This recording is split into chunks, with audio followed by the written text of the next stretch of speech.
Всем привет! Сегодня у нас будет, я буду писать письмо Дедушке Морозу. Ну что, погнали! Мой пол. Мужской, конечно, женский. Далее. Твое имя. Я буду это молча делать. Домой с отцом, если хочешь. Я выпью свой кофе и догоню. Пойдем все вместе. Пойдем скорее, пап. Поможешь мне с заданием?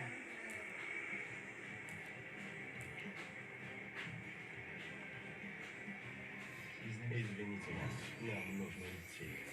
Мешали? Конечно. Ничего не забыли? Пойдем, сынок.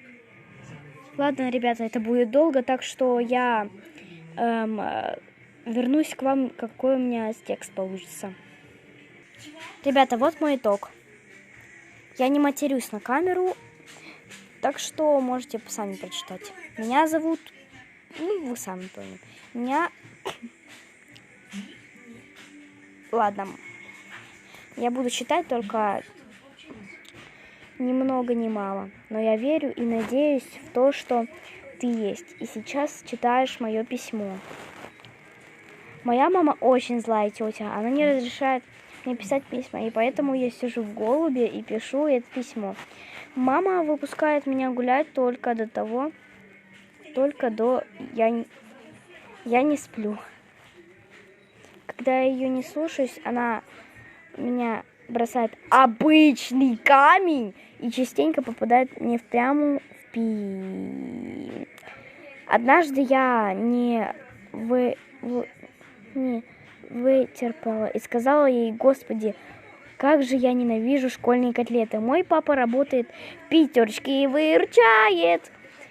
И приходя домой с работы с плохим настроением, он кричит: ай, тумбочкой, больно в ноге.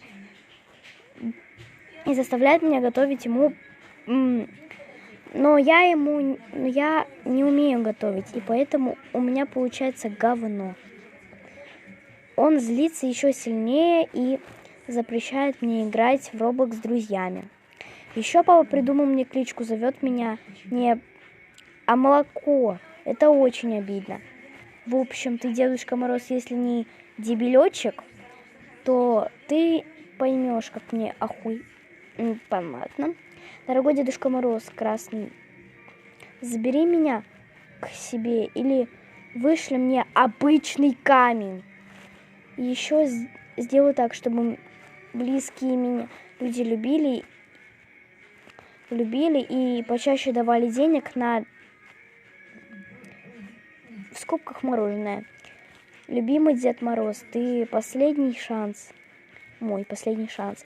Я надеюсь на Новый год.